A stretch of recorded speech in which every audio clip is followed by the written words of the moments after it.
Vous savez, pour rester motivé ou pour rester déterminé, qu'est-ce qu'il faut faire, qu'est-ce qu'il faut faire?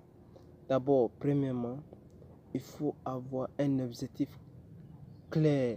Quand tu as un objectif clair, tu peux faire comme tu veux et tu décides. Mais quand tu décides, il ne faut pas abandonner ta décision. Quelqu'un qui abandonne sa décision n'a pas décidé. C'est ça. C'est ça. Pour être motivé, il faut offenser. Il ne faut pas faire la défensive. Ou bien il ne faut pas redresser. Il faut offenser. Tout ce que, par exemple, moi je prends un exemple de moi.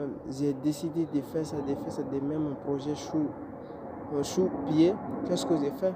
Je continue à persister. Je continue à le faire. Même si je n'arrive pas à comprendre, tu n'arrives pas à comprendre en ce moment, tu continues, tu suis des formations, tu essaies de t'en profiter maximum. Et tout ce que tu penses, tout ce que tu peux faire, tu essaies de te donner à ton maximum.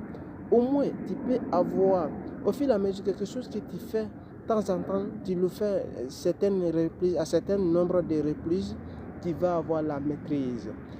Qui a la maîtrise? C'est quelqu'un qui a répété une chose 1000 fois, 10 fois, 100 fois, beaucoup de fois. Tu vas avoir quelque chose qu'on appelle la maîtrise de ce domaine. Parce que le monsieur là, il fait ça, il connaît. Oui, parce qu'il connaît, il a répété. Mais toi là, tu as mis ton projet aujourd'hui sous le champ et tu as mis ton projet sous son pied.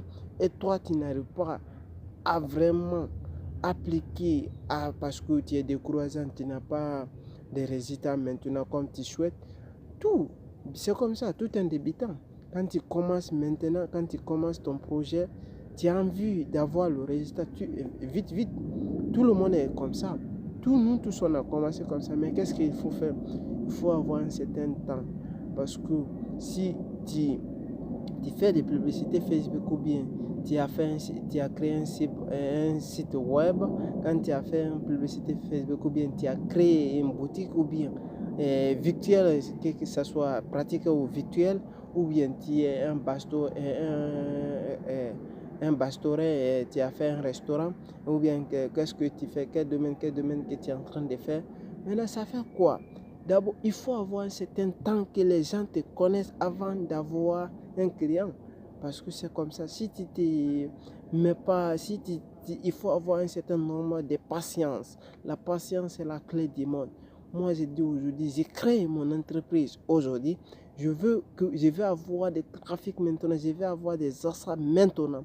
Mais c'est comme ça. Ça se passe, c'est normal. Mais il faut avoir un certain nombre de clients. Si tu n'as pas de clients, comment est-ce que tu peux faire? Mais pour avoir des clients, ce n'est pas quelque chose qui est magique, mais c'est la répétition d'une chose parce que je ne connais pas, je suis là à m'apprendre et tu es là à t'apprendre. C'est comme ça que tu dois attirer des clients de temps en temps et tu vas essayer, les gens vont avoir confiance à toi et quand les gens vont avoir confiance à toi, c'est comme ça que tu auras des clients. Mais ce n'est pas du jour au lendemain. J'ai mis mon projet aujourd'hui et je vais avoir des clients aujourd'hui. Non, les clients ne sont pas dans ta poche, mais on le cherche. On le cherche de quelle manière?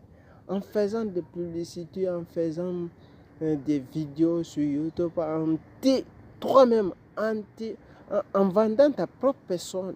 C'est comme ça. En te montrant ta propre personne, les gens puissent te connaître. Si tu ne le fais pas, comment est-ce que les gens puissent te connaître? C'est un peu quasiment impossible.